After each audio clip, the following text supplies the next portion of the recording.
El día de hoy tengo a una persona con mucho mérito porque no solamente tiene la fuerza para defender las libertades individuales y las libertades de pensamiento en su país, en Chile, sino que además es el fundador de la Fundación Novum, que es una asociación sin fines de lucro dedicada a la educación en barrios vulnerables. Además, es el presidente del Partido Libertario de Chile y además es el fundador de Paperwoods, una distribuidora, librería y club de lectura. Estoy hablando de Ítalo Omecna, bienvenido. Hola Renato, muchas gracias por la invitación. Gracias a ti. Ítalo, es una pregunta que le hago a todo el mundo. Si tuvieras que definir en pocas palabras quién eres, ¿qué dirías? Una persona que pretende actuar de acuerdo a sus convicciones eh, y, y que por lo menos se siente muy libre a la hora de pensar. Perfecto, fenomenal. Dime, cuéntame un poco, ¿qué hace tu fundación y luego cómo así te involucraste en el Partido Libertario? Por supuesto, bueno, Fundación Novum nace como un proyecto que recoge el trabajo de un ingeniero comercial y contador auditor llamado Milton Isamit, quien además hace más de 12 años, 17 años, como 15 años más o menos, empezó a dar clases gratuitas en un barrio vulnerable muy emblemático de acá de Santiago que se llama Legua Emergencia. Es una población, en otros lugares se les dice comuna, villa, Villa Miseria, no sé, barrio, dependiendo del país de Latinoamérica donde uno esté. Pero es un gueto, en el fondo, muy emblemático en Santiago, y Milton Isamit hace más de 15, 17 años que fue allá con un pequeño cartel a un antiguo taller de su padre, que ofreciendo clases de matemática gratuita. Y hoy en día ya una vez nos conocimos, me sumé al proyecto y formamos una fundación que pretende replicar estas casas de escuela que le han entregado las posibilidades de surgir a decenas de jóvenes y replicarlo en todos los guetos, ojalá de Chile y eventualmente de América Latina. Ujú. Y supongo que en estos guetos no solamente hay niños, sino gente joven, gente adulta que se interesa por aprender un poco más. Exactamente, una casa escuela abierta para todo quien desea aprender. Por un lado, abordamos lo que es el currículum escolar obligatorio, es decir, clases de refuerzo para que los chicos tengan mejores calificaciones en el colegio. Y por otro lado, yo les hago talleres especializados de economía, tratando de abordar distintas metodologías de aprendizaje. Principalmente trato de dar los talleres en mayéutica, cierto método socrático, es decir, ir preguntando, que ellos se involucren con el tema en cuestión y encuentren por sí mismos las respuestas, perdón. Y así talleres de todo tipo, ¿no? La idea obviamente es encontrar, es promover que los chicos encuentren qué es lo que les gusta, qué es lo que los identifica de manera temprana, y especializarnos desde apenas ellos lo detecten, ¿no? Eh, Así que sí. Bueno, No mucho hablar. y claro, así los niños y las personas jóvenes pueden aprender un poco de pensamiento crítico y de nociones básicas, al menos de economía, de finanzas, de sociedad, para luego poder salir a buscar un trabajo y adaptarse a la sociedad chilena, ¿no? Claro, y no solo eso, sino que además pretendemos tener un impacto que ya lo hemos tenido con respecto a la formación de líderes, ¿no? Pero no esta cuestión de formar líderes por sí, porque sí, ¿no? Sino más bien que son líderes innatos, chicos que se acercan, gente joven que se acerca a pedir ayuda por lo que es la condición del sistema educativo acá en Chile, un sistema que está absolutamente podrido, capturado por grupos políticos de interés de extrema izquierda. Entonces, los chicos, la verdad es que se convierten en líderes dentro del mismo barrio, y son ellos los que terminan atrayendo a más jóvenes de su propia escuela o del mismo vecindario, porque dicen, oye, este cabro le dieron una beca en tal universidad, este cabro tiene las mejores notas del curso, oye, este chico que es bueno, tiene su emprendimiento, está alejado de las drogas, está alejado de todos los vicios, ¿cierto? O de las cosas propias de un gueto, ¿no? Y terminan acercándose y eventualmente formando parte de lo que es esta gran familia llamada Nobu. Qué bueno, qué bueno. ¿Y cómo ves el interés de estas personas? ¿Crees que, sobre todo los jóvenes, porque los niños quizás inicialmente no entienden mucho el panorama político o social, pero las personas jóvenes están abiertas a recibir ese tipo de educación, a desarrollarse por sí mismas, están interesadas en educarse, en aprender? Sí, absolutamente, porque, a ver, es cierto, los chicos no entienden tanto de política, pero no es un tema ajeno a ellos, porque como te mencionaba, acá en Chile el tema del adoctrinamiento escolar desde la escuela y desde edades tempranas cala muy profundo. Es un problema sistemático del modelo educativo chileno, y que de alguna manera esta fundación pretende combatir, ¿no? Pesca a estos chicos que ya están siendo, que vienen con unas ideas en la cabeza, y nosotros les tratamos de debatir y mostrarles la otra cara de la moneda en el fondo, decirles, mira, está bien, pero nosotros creemos que, bueno, estas son nuestras ideas y por esto y por esto y por esto, y al final ellos llegan a sus propias conclusiones, ¿no? Creemos que el llegar a las ideas de la libertad es un derivado de aquel que ejercita el pensamiento crítico. Entonces, en Novum entendemos la educación como el proceso por el cual se desarrollan las capacidades de aprender. Y eso va Ujú. más allá, ¿cierto?, de un contenido en específico, sino más bien de desarrollar, de formar personas pensantes que aprenden y están constantemente aprendiendo, ¿no? Eh, entonces, los chicos naturalmente se empiezan a convertir en líderes porque se dan cuenta de que hay cosas que no, para ellos no tienen sentido, entonces empiezan a cuestionar. Y el momento en que empiezan a cuestionar a un profesor, rompen con la inercia, ¿cierto?, propia de lo que es el modelo educativo en Chile o de lo que es el sistema educativo en Chile, generando que otros chicos comiencen a preguntar, generando cuestionamiento dentro de sus pares, lo cual es algo inédito porque no son muchas personas las que lo hacen, ¿no? O que lo han logrado, digamos, de alguna manera, entrar en el aula de clase con nuestras ideas. Y esos son los jóvenes que nosotros estamos educando, que se convierten en líderes en el aula de clase, líderes en sus familias, líderes en el barrio, y que terminan generando un movimiento de masa que trasciende desde los jóvenes de 6 años hasta personas de 20 años. Claro, sí, como dices, esto del pensamiento crítico es muy importante porque al final si un chico va a una escuela que lo único que hace es adoctrinarlo, pues al final cuando salga a la sociedad se va a dar cuenta de que las cosas son muy distintas. Entonces, sea cual sea luego de la educación que ustedes le puedan brindar, sea cual sea el pensamiento al cual ellos quieran arraigarse, pues al menos tienen esta noción del pensamiento crítico y de cuestionarse las cosas, ¿no? De salir de esta burbuja. Y cuéntame ahora, ¿cómo así te involucraste en el Partido Libertario? Porque tengo entendido que eres el presidente, si no me equivoco. Sí, en estos momentos me encuentro en calidad de presidente del Partido Libertario. Yo llegué como militante de base el año 2020, a inicios del 2020, si mal no recuerdo, porque yo descubrí la idea de libertad, y esto siempre lo cuento, ¿no? Pero el año 2019, previo a lo que fue el estallido delictual que hubo acá en Chile, yo estaba estudiando medicina en Rosario, en Argentina, y la verdad es que me topé con un fenómeno parecido. Para estudiar medicina en Rosario tienes que hacer un curso de 1 mes o 3 meses, ya me confundo, pero que se llama módulo de inclusión universitaria, en el que te hacen leer el Tratado de Puebla, te hacen hacer obras artísticas para los derechos humanos, el aula central se llama Salvador Allende, el otro se llama Ernesto Che Guevara, entonces comprenderás que no es una universidad o una educación muy laica, digamos, ¿no? ¿Tienen un aula que se llama el Che Guevara? Ernesto Che Guevara. Bueno, eso, Claro, eso, eso dice mucho, ¿no? El Che Guevara era de Rosario, entonces comprenderás que es un personaje que cual no pueden desaprovechar estos grupos de proselitismo ultraizquierdista. Ujú. Entonces, que tienen capturadas las facultades públicas o las universidades también en Argentina, y acá en Chile no es distinto. Entonces, yo ahí, obviamente, no, yo una persona bastante apolítica, me encuentro de frentón con estas ideas que si bien no eran ajenas a lo que yo conocía, porque mi familia es bien variada, el zoológico político, ¿no? Entonces, pero me encuentro de frente que me la están tratando de meter a la fuerza y como sea. Entonces, para mí, me empiezo a cuestionar y no tienen sentido. Y así es como doy con un video de Axel Kaiser en YouTube que menciona a un autor llamado Hayek.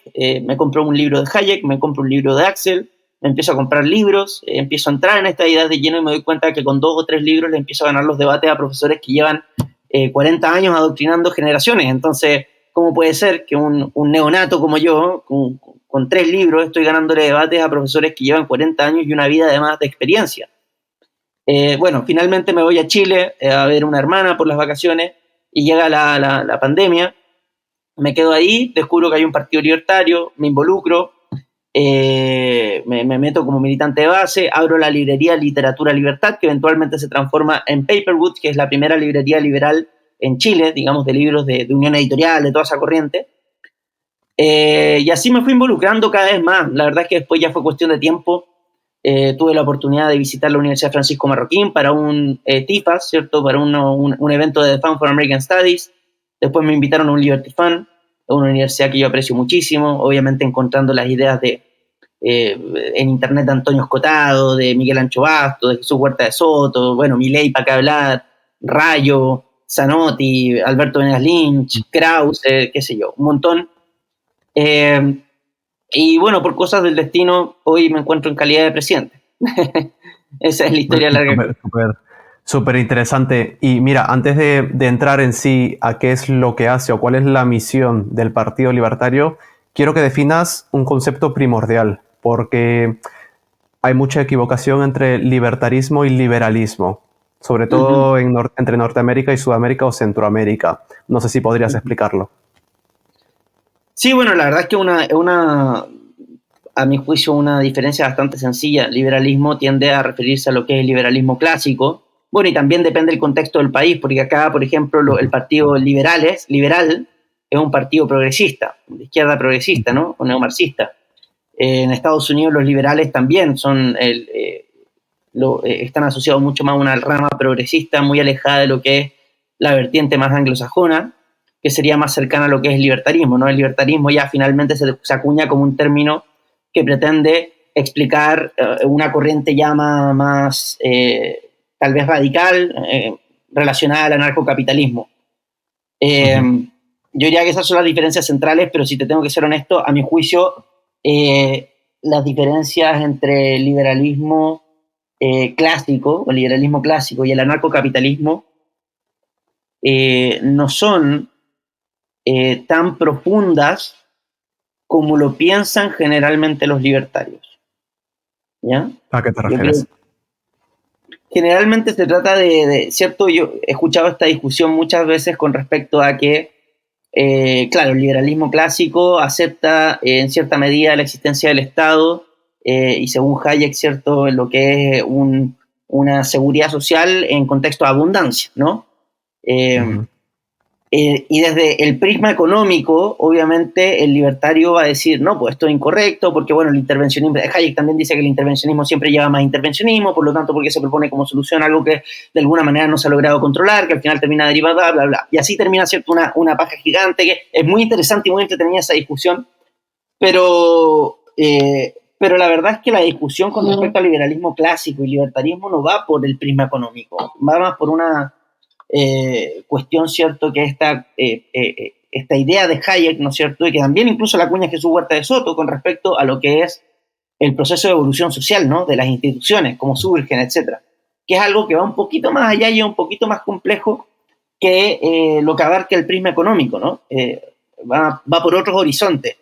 Entonces yo creo que no son tan significativas las diferencias entre el liberalismo clásico y el libertarismo, y mucho menos en el contexto actual en el que estamos, en el que el Estado realmente es un leviatán grotesco, gigante, en el que estamos discutiendo como si estuviésemos, digamos, si esto fuera el liberómetro, acá, ¿ya? Cuando en realidad estamos recién acá. Entonces, claro, yo digo, entrar en estas discusiones que terminan generando más división que permitiendo, ¿cierto?, el trabajo en conjunto, me parece que termina siendo contraproducente en el contexto en el que estamos. Sí, como decías, Milei, por ejemplo, que es un referente que creo que hoy en día todo país hispanohablante conoce, incluso en Norteamérica, se define como anarcocapitalista, pero dentro de sus bases está puesto como un libertario. Él también lo define así. Y aquí lo que me parece curioso es que entre esta mezcla de anarcocapitalismo y de ser libertario, se tienden también a la búsqueda de los valores tradicionales, como por ejemplo la búsqueda de una familia, la búsqueda de las libertades individuales, que es un poco más de sentido común, la propiedad privada y algo que no es un valor tradicional, pero el libre mercado, que creo que aquí es el componente, digamos, más diferenciador en el anarcocapitalista. Claro, es que el libre mercado en el fondo es la consecuencia del respeto a rajatabla de los derechos fundamentales. La discusión al final, si tú ves, por ejemplo, lees este libro Principios de un orden liberal de Hayek, si mal no recuerdo, que es donde incluye el tratado de por qué no soy conservador. O sea, imagínate, Hayek tuvo que en algún punto escribir un tratado explicando de por qué él no era conservador. Y así Hayek es conservador, ¿qué le queda al resto? ¿No? Porque él de alguna manera reivindica lo que es el conservadurismo de Edmund Burke, Scruton, etc. Scruton también reivindica todo lo que es la escuela austriaca de economía. Entonces, a veces siento o pareciera que muchos liberales se critican con este grupo de conservadores sin haberse leído los otros, ¿no?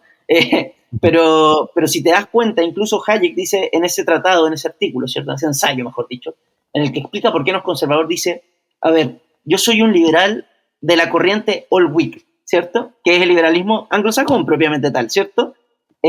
A diferencia del continental, él se diferencia del continental, que es justamente lo que hace Rothbard. Solo que Rothbard lo lleva hasta las últimas consecuencias desde un prisma económico, sin quitarle mérito a sus contribuciones a lo que es una ética libertaria, ¿no? Pero en el fondo, lo que me parece que es discusión es hasta qué punto el rol de las instituciones sociales, o sea, la evolución humana, o hasta qué punto el Estado es resultado de este proceso de evolución, ¿ya? Social, ¿no es cierto? Y hasta qué punto no. Esto es lo verdaderamente difícil de definir, precisamente porque las ciencias sociales no son ciencias exactas, son ciencias cuyo rigor corresponde a su retórica, su capacidad de interpretación. No son ciencias naturales en las cuales el rigor radica en la exactitud, como la matemática, la física, ¿cierto? La biología, ¿no? Entonces ahí yo creo que hay un tema bien complejo que tiene que ver también con cuestiones más fenomenológicas, ¿cierto? Más de nuestro tiempo, más hermenéuticas, mejor dicho. Que quiere decir que hoy en día, y esto lo denuncia Jesús Huerta de Soto, ¿no es cierto? Y la escuela austríaca es uno de los principales denunciantes de esta cuestión, que tiene que ver con la ciencia sociales intentando adoptar el método de positivismo, ¿cierto? Epistemológico como método de descubrimiento o desarrollo de sus postulados. Y esto impregna, ¿no es cierto?, es la crítica que se le hace, digamos, a Milton Friedman, a la public choice, etc.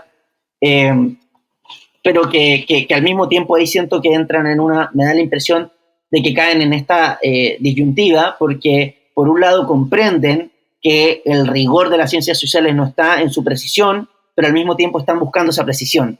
¿Me explico? Claro. Entonces, es una cuestión sumamente compleja. Y por eso es que es tan difícil definir hasta qué punto el Estado... yo soy anarcocapitalista también, en principio, con la única diferencia que yo no creo que el anarcocapitalismo, no lo entiendo como la conclusión lógica de los principios económicos o los postulados económicos de la escuela austriaca. Yo lo veo más como una intuición intelectual derivada de ciertas cosas que conozco. Exactamente, de ciertas cosas que conozco, pero que al mismo tiempo reconociendo las cosas que desconozco. ¿Me entienden? Entonces yo no sé hasta qué punto, insisto, el Estado es o no una consecuencia del desarrollo de la evolución social, ¿no? ¿Y cómo concilias el hecho de que, por ejemplo, suelo escuchar esto no solo en personas de izquierda, en personas de todo el espectro político, que ante un mercado completamente libre y de completa libertades individuales, la misma sociedad se corrompe por dentro, por el tema de la ambición, el tema de la esencia, la pequeña esencia maligna de cada ser humano, cómo se corrompe desde dentro, entonces tiene que intervenir un Estado papá para poner orden. ¿Cómo concilias yo creo que ahí hay un orden hay una falla en cuanto al orden cronológico de los hechos. El mercado existe porque el mercado es orden. El mercado surge de límites. El mercado surge del respeto irrestricto por el proyecto de Día del Prójimo, es decir, por tus derechos fundamentales. Yo respeto tus derechos fundamentales, tú respetas los míos, lo cual implica un orden. ¿Entiendes? Claro. Entonces, es un poco contradictorio decir que es del mercado del cual surgen estos desórdenes, los cuales deben ser corregidos por el Estado. No. El ser humano, dentro de su libertad, también es imperfecto, comete errores, puede convencerse de ideas equivocadas, para lo cual, ¿no es cierto?, pero que no guardan relación con un libre mercado como ente, ¿no? El libre mercado es una consecuencia del respeto irrestricto por los derechos fundamentales de los otros. Y lo que sí puede pasar es que, por ejemplo, ciertas ideas incorrectas se conviertan en ideas hegemónicas que eventualmente se cristalicen en instituciones que atenten contra los derechos fundamentales que permiten el libre mercado. Entonces, es un error cronológico de las cosas. Y si analizamos la historia, muchas veces es por medio intermedio justamente del Estado que se terminan promoviendo este tipo de actos que terminan degenerando el sense of fairness, ¿cierto? O más que el sense of fairness, nada que ver, eso es de Douglas North. Más bien lo que es el sentido de justicia de la sociedad. Y al mismo tiempo, eso termina generando problemas en el sense of fairness. Entonces, de alguna manera se propone a veces la solución para ciertos temas, justamente el causante del problema, que es el Estado o los políticos, para ser más preciso. Claro. Hablando del Estado, quiero entrar aquí en temas netamente de Chile. Chile, hasta hace no mucho, era el referente a nivel de desarrollo económico y social para toda la gente de Latinoamérica, incluyéndome. Era el máximo exponente al que todo el mundo trataba de emigrar o trataba de copiar o igualar. ¿Qué pasó en Chile? Yo tengo mi opinión que se puede demostrar muy fácilmente: el intervencionismo estatal, que básicamente con reformas absurdas, tributarias impositivas, ahuyentó básicamente a la riqueza, por ende a las inversiones y por ende menos empleo y menos productividad. ¿Cómo lo ves tú? ¿Qué ha pasado con Chile? O sea, eso ha sido efectivamente lo que pasó desde un prisma económico, ¿no? Y entendiendo como que el problema de Chile, y que siempre el problema de las sociedades siempre va a ser en cierto sentido lo que es la eficiencia, en cuanto a lo que es la generación de riqueza, el crecimiento, el per cápita, etc. Sí, Chile pasó eso en parte, desde el prisma económico, pero hay que entender por qué se logró una reforma tributaria y ciertas reformas, como la reforma educacional también de Bachelet, en un clima que eran reformas radicales y que eran evidentemente contrarias a lo que había sido la línea que había permitido el progreso del cual gozábamos. ¿Cómo se puede defender, si todo iba tan bien, una propuesta que va absolutamente contraria a lo que nos estaba generando este nivel de bienestar? ¿No? Bueno, y eso se debe en parte a que el éxito de Chile, esta es una opinión muy personal, es un accidente histórico.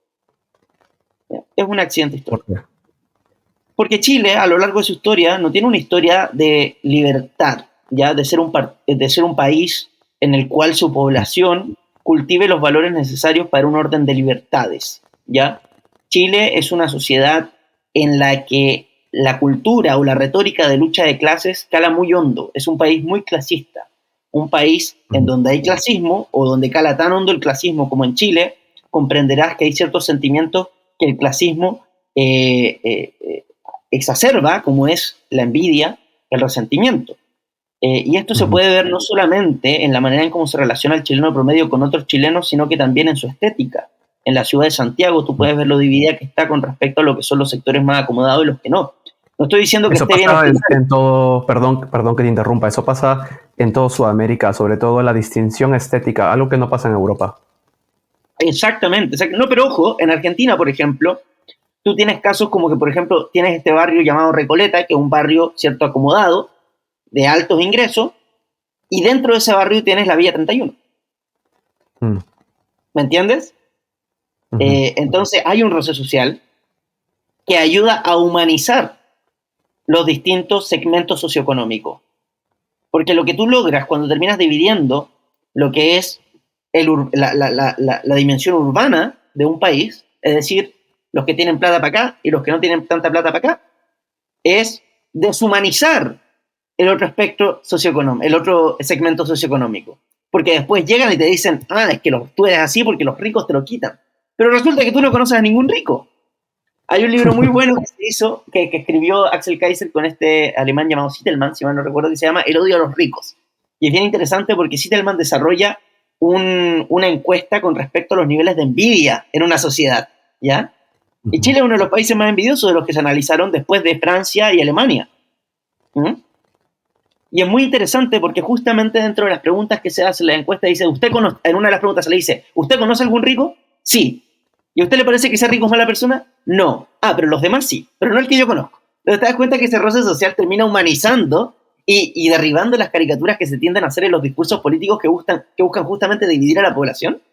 Bueno, te lo digo, en Chile el urbanismo así está muy dividido. Además, tú tienes una renegación de lo que es la realidad socioeconómica de las familias, en la que cada chileno te dice, no, yo no soy cuico, se le dice al rico, ¿cierto? De manera despectiva. Yo soy clase media. O yo soy del pueblo, ¿ya? Y por otro lado te dice, no, yo no soy roto, o flaite, como se le dice tal vez de manera despectiva a los segmentos socioeconómicos de menores ingresos. ¿Entiendes? Entonces hay un conflicto constante. Ya me pasó, yo viví en Australia, ¿ya? Y en Australia yo conocía, me pasó, chilenos, y tú les decías, bueno, lo primero que te preguntan es, ¿de dónde eres? Refiriéndose a de qué barrio eres, para saber si puede haber relación o no. Entonces yo les digo, si les digo soy de Las Condes, ya, y se iba. O soy de Puente Alto, dependiendo de qué lado. Generaba, ¿me entiendes? Es impresionante la cultura chilena. Entonces, resumiendo, esta es una cuestión que ha calado muy hondo y que ha sido parte de la cultura chilena por mucho tiempo. Y después de lo que fue Allende, ¿cierto? La dictadura de Allende, después de lo que fue el gobierno de Frei, porque Allende, a ver, no es que hizo algo nuevo, profundizó las reformas que había iniciado el gobierno de Frei, y en parte que también había iniciado el gobierno de Alessandri, que era de derecha y que era el candidato de derecha que se estaba enfrentando a Allende justamente en tales elecciones. ¿Ya? Un país que termina destruido y llega el golpe, pronunciamiento militar, como le quieran llamar. Llega el gobierno militar al poder. Y por alguna extraña razón que yo todavía no logro descifrar, y que te lo prometo que la he estudiado, no sé por qué la junta militar opta por implementar reformas como las que implementaron. No lo sé. Porque era completamente ajeno a lo que era la realidad, la hegemonía y la idiosincrasia del país. Alguna vez escuché a Carlos Cáceres, que fue el ministro de Pinochet, que lideró la transición con Elwin, y le pregunté y me dijo, mira, lo que dijo Pinochet, lo que dijo el que sabía más era Altamirano, dice, lo único que dijeron, ya, esto y no funciona. ¿Qué es lo que no hemos probado? ¿Qué es lo que no hemos probado? ¿Qué es lo único que no se ha intentado? Y tenían este libro del ladrillo con los Chicago Boys, etc. Y que, ojo, yo te estoy diciendo que esto probablemente no lo debería decir, pero hasta los Chicago Boys son de una corriente bastante socialdemócrata, ¿ya? No son estos liberales que uno podría imaginar que tú te vas a encontrar con ellos y te van a decir, no, porque la libertad, nada. Son bastante, yo diría, de esta mano de acá, ¿ya? Y aún así lograron implementar, por eso digo que es un accidente histórico, y a la fuerza se implementó reformas económicas, que si tú analizas lo que fueron las reformas tributarias, etcétera, y el proceso de recuperación es bastante similar en cierta medida al de Estonia, por ejemplo, ¿no? Que tanto se mira el sistema tributario de Estonia como un modelo. Bueno, acá se implementó algo parecido, ¿eh? Y lo mismo con todos los otros tipos de reformas y las cosas que yo te puedo contar en detalle con respecto a lo que fue ese periodo. Pero inmediatamente una vez vuelve la democracia, lo primero que se hace es una reforma tributaria en nombre de la paz social, para incorporar, para recoger recursos, para incorporar a aquellos que quedaron, ¿cómo se llama esto?, ajenos a este nuevo proceso sistema de mercado. Entonces, dirías que ha sido un accidente. Un absoluto accidente. Y es más, Axel Kaiser en su libro, pues ahí complementando, ¿cierto?, El Chile que viene, advierte, y es su gran tesis, ¿cierto?, advierte de cómo esta discusión solamente sobre la desigualdad, en la que solamente se habló de la desigualdad y se olvidó por completo de lo que es la importancia del crecimiento económico, termina tomándose absolutamente la discusión pública y cristalizando en las reformas que vivimos con Bachelet II y bueno, y también otras reformas que implementó Piñera que no eran muy buenas. Entonces, como te digo, un accidente histórico. Para mí, culturalmente, Chile está mucho más atrasado de lo que está Argentina en cuanto a cercanía con las ideas liberales o libertarias. ¿Y cuál es la situación actual económica de Chile? ¿Hacia dónde ha transicionado? Chile se está destrozando a pasos cada vez más acelerados. Chile es un país que no inspira confianza, un país cuyo único socio económico está pasando a ser China, ¿ya? que ya la última vez que revisé contenía el 60%, ¿cierto?, de nuestro negocio, ¿no?, de la economía chilena. Chile es un país que la clase política se ha encargado de destrozar hasta en lo más mínimo. Es un país en el cual la delincuencia está absolutamente desbordada, donde las cifras no revelan realmente lo que está pasando en el país, donde la inseguridad es enorme, donde hoy tenemos un incendio en el sur, en Valparaíso, perdón, en la zona centro, ¿cierto?, a 1 hora y media de Santiago, que dejó a entre 7.000 y 12.000 damnificados, en donde se detectó que los incendios eran intencionales, es decir, variados focos de incendio creados de manera intencional. Sin embargo, eso no inspira o no provoca preocupación en este gobierno con intención, digamos, de que uno diría hay que buscar quiénes son los responsables, por qué están haciendo esto, qué está pasando, ¿no es cierto? No, todo lo contrario. Hay una pasividad, una pasividad casi cómplice con la destrucción del país, en el cual el ministro de Hacienda insiste con una reforma tributaria que profundiza aún más la desintegración del sistema y continúa en la misma línea que la reforma de Bachelet, que terminó por destruir el crecimiento del país y el aumento, ¿cierto?, en los ingresos.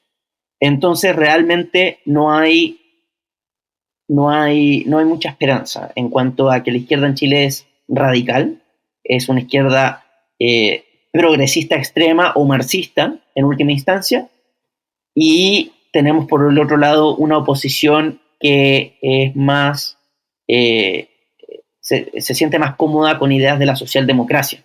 Entonces comprenderás que no hay mucho que defender o realmente un ejercicio de contrapeso a lo que es las insistencias y las pretensiones de una izquierda tan radical como la que hay en Chile. ¿No habría escenario posible en el cual la sociedad haga un frente y se levante contra todo este aparato político desastroso y que ha hundido el país? ¿O simplemente están rezagados y con suficiente adoctrinamiento o influencia ideológica como para no ser nada? No, o sea, inevitablemente el nivel de destrucción el que está generando esta clase política en Chile va a llevar y puede llevar, o más bien puede llevar, a un quiebre institucional completo, ¿ya? No hay que olvidar que en Chile también hay un fenómeno en el que las personas, las familias o el chileno promedio ha alcanzado cierto nivel de bienestar del cual no quiere bajar. Entonces, a medida que se vea, si este proceso es acelerado, va a generar que una mayor resistencia por parte de la ciudadanía a lo que son las ideas que están tratando de implementar. El problema es que no hay muchas voces, ¿ya?, que den soluciones reales a los problemas de la gente o con diagnósticos correctos. Son muy pocos, te diré, 6, 8 personas aisladas, entre ellas Axel Kaiser, ¿no? Pero yo creo que todavía queda un camino por recorrer para seguir hundiéndonos. Hemos entrado en una espiral de decadencia que no va a tener freno en el corto ni mediano plazo. Y esto, como tú bien mencionaste, normalmente termina generando quiebres institucionales completos, en los que la gente termina por decirle a los políticos que se vayan para la casa. Y hoy en día en las encuestas la figura de Augusto Pinochet ha aumentado mucho en su aprobación y el mandatario más popular en el país es Bukele, para que te hagas una idea. Entonces, comprenderás que no se ve bien la cosa. Justo el otro día, no sé si fue en una noticia o en un paper, leí que el Banco Interamericano había publicado una estadística sobre Chile y decía, si no me equivoco, que el 2% de su PBI estaba destinado, es decir, se filtraba. Y yo me interrogué y dije, ¿qué son estas filtraciones? Porque esa filtración de 2% correspondía, si bien recuerdo, a 6.000 millones de dólares. Pero claro, estas filtraciones no son filtraciones, te lo ponen así para que se escuche más bonito. Eso es un robo a la luz del día. Exactamente, 2% que se roban esta clase política y al mismo tiempo, bueno, es de lo que hablaba Javier, ¿no? Javier en Argentina también hablaba de las filtraciones. Bueno, en Chile pasa lo mismo. Si la verdad es que nuestra clase política es incluso más incompetente, me atrevería a decir, que la Argentina, en un país que no tiene la riqueza que tiene un país como Argentina. 2% de filtraciones, al mismo tiempo que están pidiendo una reforma tributaria que pretende recaudar, si mal no recuerdo, 1,5 puntos, 2 puntos, tal vez 3 puntos del PIB para financiar, digamos, su agenda política, su programa de gobierno, desastroso programa de gobierno, y al mismo tiempo tenemos un déficit presupuestario, os digo, perdón, ¿cómo se dice? El presupuesto del año pasado de la nación no se gastó en su totalidad. Hubieron, creo, si mal no recuerdo, 2.800, 2.100 millones que quedaron ahí, que no se gastaron. Entonces uno dice, pero si falta plata, hay que hacer una reforma tributaria porque se supone que falta plata, ¿por qué sobra del presupuesto y por qué hay 2% de filtraciones? Y así muchos datos, como por ejemplo lo que es la transferencia para el financiamiento de derechos sociales, para la financiación de derechos sociales en Chile, los datos revelan que un 30% se pierde en burocracia, cuando es en países como Italia, por ejemplo, o Corea, en donde es solo un 20%. Entonces en Chile hay un 10% extra que se pierde en burocracia. Están robando a mano armada, a mano llena, digamos. Y aún así falta... Es increíble cómo el aparato político se encarga de destrozar países con mucho futuro y mucho prospecto, pero esto se está viendo y repitiendo en todo Occidente y todo Hispanoamérica. Ahora, ¿cuál dirías, en qué posición está Boric aquí? ¿Qué es lo que está pasando con Boric? Su nivel de aprobación es pésimo. ¿Cuáles son los sentimientos de las personas hacia esa persona? ¿Qué está pasando con Boric y cuál es su papel aquí? Bueno, Boric da lo mismo lo que haga. El día de mañana puede salir matando a una persona o lo que sea y va a seguir teniendo probablemente un 30% de aprobación, que un 30% de descerebrados que viven en este país, que no les importa lo que haga la izquierda con tal de que no gobierne la derecha, ellos son felices. Entonces tenemos una persona que, para que te hagas una idea, tras los incendios, esta tremenda catástrofe que golpea a Chile, que es el peor incendio a nivel internacional de los últimos 15 años, el segundo peor incendio, después del de Australia del 2009, que cobró 173 personas, hoy tenemos 171 fatalidades por ahora, ya, más de 372 desaparecidos, 7.000 a 12.000 damnificados, y Boric llega, esto fue el viernes, empezó el incendio, y Boric recién el domingo a las 7, casi 8 de la mañana, pone un Twitter, un ex, ¿cierto?, diciendo que se encuentra en camino a la quinta región. Después, casi una semana después, nombra al enlace presidencial, que es Camila Vallejo, la comunista que está de vacaciones. Volvió de vacaciones y la puso de enlace con la quinta región, es decir, ella va a ser la encargada de monitorear que todo funcione bien en la quinta región. En la quinta región, para que te hagas una idea, eran los mismos familiares, en muchos casos los que se devolvían y tuvieron que sacar los cadáveres de sus seres queridos de entre los escombros, para que no se los comieran los perros, porque ellos no llegaban, ¿ya? Hoy son los mismos vecinos los que están iniciando la reconstrucción de sus propias casas, porque el gobierno no apareció. Gabriel Boric no quiere utilizar a las Fuerzas Armadas para ayudar en esta reconstrucción, porque obviamente va a hacer que las Fuerzas Armadas ganen popularidad y toda su carrera política él se ha encargado de denostarlas, entonces sería contraproducente. Bueno, Gabriel Boric, dentro de todos estos problemas, obviamente se debió haber estresado mucho, así que el lunes se va de vacaciones por una semana, en plena emergencia, junto con todo su comité político.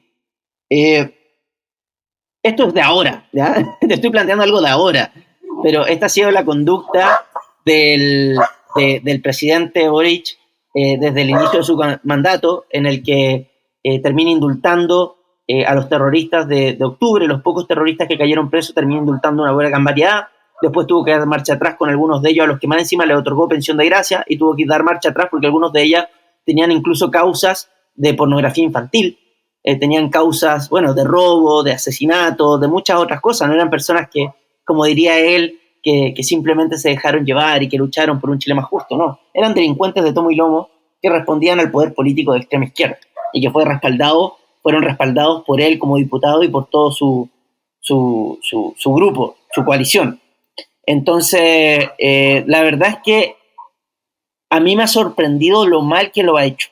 Y no lo digo solamente porque sea de izquierda, es porque realmente es insólito el nivel de ineptitud, ¿ya?, de incompetencia con la que ha gobernado. O sea, yo creo que ni siquiera él de manera intencionada lo podría hacer peor. Es que realmente lo hace todo mal. Las personas que han indultado después tienen que dar marcha atrás, después resulta que les da pensión de gracia, después que libera a este, después que llega mal al otro, que al principio la ministra que era la presidenta del del colegio médico que la pusieron de ministra del Interior, pensó que iba a poder entrar a la zona, ¿cierto?, de los terroristas que se disfrazan de mapuche, como que ella era una aliada y la pescaron a balazo y tuvo que salir corriendo, lo cual no implicó que decir, oye, tal vez se nos escapó de las manos, hay que meter a las Fuerzas Armadas para sacar a esta gente que está usurpando, quemando y matando a la gente de la Araucanía, ¿ya? Por ejemplo, la verdad es que no te puedo decir que haya algo que te diga, esto lo hizo bien. Quizás una cosa que se me viene a la cabeza, que es un detalle, pero hace poco murió el presidente Piñera en un trágico accidente, el expresidente, en helicóptero, y él dentro de las palabras que dedicó a esto, dijo que fue injusta, tal vez, lo que fue su trabajo como oposición con el presidente. No hay que olvidar que el presidente Piñera, durante el ataque de octubrismo, que buscaba derrocarlo a él ilegítimamente, lo acusaron de violador de derechos humanos. Boric, en la campaña presidencial, lo advirtió de que lo iba a perseguir con toda la ley, ¿cómo se llama? Y le trataron de hacer varias acusaciones constitucionales. Entonces, comprenderá que ya tal vez hay un reconocimiento, se pegó en la cabeza, lo que generó molestia en su sector, pero ya dijo eso. Tal vez es un paso, por reconocer algo, digamos, tratando de ser justo, porque la verdad es que hablar tan mal de un gobierno parece que hay un cierto sesgo, pero es la realidad. Estamos bajo el liderazgo de un niño. Es un circo, sin duda alguna, toda la esfera política en Chile. Y justamente sobre los incendios, me sorprende la falta de sensibilidad que tienen los políticos con este tema, porque parece ser que ni siquiera pinta en su lista de prioridades. ¿Cómo ves? ¿De qué forma realmente están afectando los incendios al sentimiento comunitario en Chile, la parte económica? Y parece ser que las causas no son del todo naturales. Parece que hay mano humana allí. ¿Qué es lo que está pasando? O sea, ya está comprobado que fue mano humana. Lo dijo bomberos, y lo dijo. Hay videos de los vecinos que encontraban a estos terroristas que estaban merodeando por entre los bosques y los veían como estaban prendiendo los pocos incendios y los salían persiguiendo. Algunos de ellos estaban armados. Y el contraalmirante, de apellido Muñoz, de la Armada, ¿no? También dijo que esto se trataba de un acto planificado y la mejor inteligencia del país, de Chile, es de la Armada. O sea, ya no hay más dudas. No queda nada más no hay más preguntas, ¿ya? Son intencionales. La insensibilidad, como tú bien dijiste, es brutal. Es verdaderamente brutal. Pero el año pasado también, estos incendios pasan todos los años en estas fechas, ¿ya? Por distintas causas.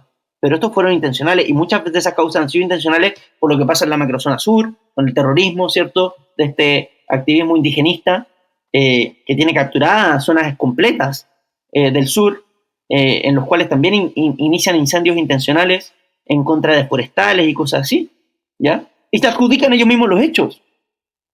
Sin embargo, se continúa hablando de cambio climático. Entonces, imagínate que el ministro de Vivienda hablaba el año pasado de que eran los conejos los que propagaban las llamas. Porque resulta, dijo, que el conejo cuando se quema sale corriendo prendido en llamas y termina llevando el fuego a otro lado. Esa fue su explicación. Entonces, como tú dijiste, la insensibilidad es brutal. Si hay que ver un lado positivo, yo espero, y creo que está pasando, que la ciudadanía se está dando cuenta de que los políticos no son la solución, sino más bien son el problema. Porque los primeros en llegar a la zona, a la quinta región ahora, fueron las tan demonizadas empresas, ¿ya? Que ellos tanto decían que eran los enemigos del pueblo. Bueno, resulta que ellas son las primeras en colaborar y en ayudar en entregar, por ejemplo, la empresa Carosi comida, sin hacer ni anuncio de esto, ¿ah? Se están entrenando por investigaciones, uno se entera por investigaciones periodísticas, pero no es que hubo un anunciado de que Carosi se va a... No, nada de eso. Calladito. Lo cual me parece mal, porque ellos deberían anunciar que están ayudando para que la ciudadanía se entere de que no son ellos el enemigo, sino más bien los que están en el poder.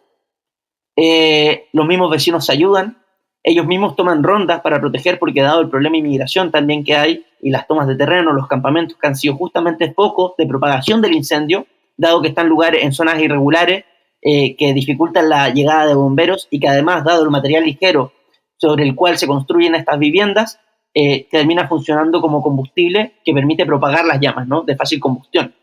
Entonces, en toda esta emergencia, resulta que se está generando, que también me preocupa a mí, un sentimiento antimigrante, porque es la realidad. Hay mucho inmigrante que está saliendo, así como hay algunos que los defienden, que defienden, pero están saliendo a saquear y aprovechando estas instancias para robar y tomarse terrenos de personas que lo perdieron todo. Y también nacionales, ¿ah? Pero obviamente, dado el auge, el alza en lo de criminalidad, de inseguridad que hay en Chile, obviamente que es mucho más fácil asociarlo al inmigrante, porque estamos viendo delitos de cierta connotación que no se habían visto antes en el país. O sea, todas las semanas aparece un muerto en algún lado, por ajuste de cuenta. Entonces, hay una cuestión muy grave que está sucediendo en el país y que les va a reventar en la cara. Es lamentable realmente lo que está pasando. ¿Cuál crees, para cerrar, Ítalo, cuál crees que es el futuro de Chile muy próximamente? Próximamente yo creo que Chile, como dije ya anteriormente, entró en una espiral de decadencia. Ya está, digamos, exacerbándose cada vez más el hastío a la clase política. Hoy en día un outsider para la presidencial no es visto como una idea tan loca como lo era en las elecciones pasadas.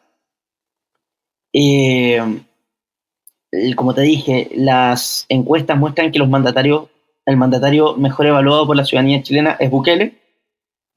La gente está pidiendo mano dura. El crimen está completamente desbordado. Uno de los principales, además, cómplices de este crimen es el Poder Judicial. El Poder Judicial, hoy tenemos, por ejemplo, de hecho hoy salió un juez, ¿ya? Creo que de la Corte Suprema, Urrutia, que es conocido por su activismo de izquierda, otorgó permiso para que miembros del Tren de Aragua que están presos hagan videollamadas. O sea, imagínate, el juez, ¿ya? Y esto no es una cuestión extraña, esto es una cosa que sucede y que ya está absolutamente normalizado dentro del Poder Judicial, el activismo político de extrema izquierda. Hoy en Chile la justicia no funciona, se requiere urgente una reforma del Poder Judicial, se requiere investigación a todos los jueces y fiscales que forman parte, porque la cantidad de droga y delincuencia y crimen que hay en el país no es gratis. No es que entre esta cantidad de droga y nadie se entere. Acá hay jueces comprados, hay fiscales comprados y cómplices de lo que es la destrucción de Chile. Así que a corto plazo veo que las cosas van a seguir empeorando. Vamos a llegar a un punto en el que, si Dios quiere, vamos a poder tener un candidato quizás como Axel Kaiser, en el que el auge de las ideas liberales las ideas liberales van a seguir proliferando, como lo estamos haciendo a través del Partido Libertario, y eventualmente poder llegar a un presidente que logre detener esta espiral de decadencia, cambiar el rumbo, antes de que termine convirtiéndose en un quiebre institucional completo en el que las Fuerzas Armadas tengan que intervenir. Sí, como decías, el negocio del narcotráfico es gigantesco y para que todo ese dinero entre al sistema tiene que estar permitido por muchas instituciones. Entonces ahí hay que encontrar quiénes están permitiendo eso, porque una cantidad de dinero así no se mueve tan fácilmente y una cantidad así mueve mercados. Ítalo, para terminar, un mensaje que le dirías a la sociedad chilena que te escucha. Que tomen las experiencias del último tiempo para entender y convencerse y aceptar, que es lo más difícil, que la única manera de progresar es actuando de buena manera, siendo respetuoso con las decisiones de los demás y no esperar que llegue el político de turno a salvarles.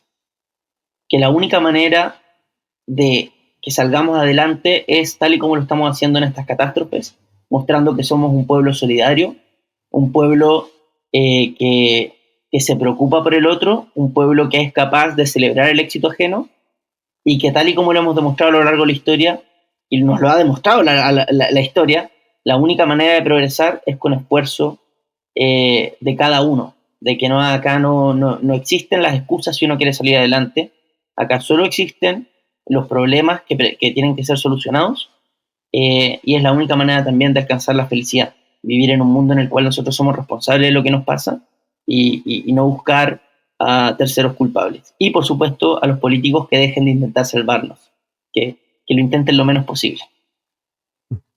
Muchas gracias, Ítalo, y mis mejores deseos para todo Chile. Muchas gracias.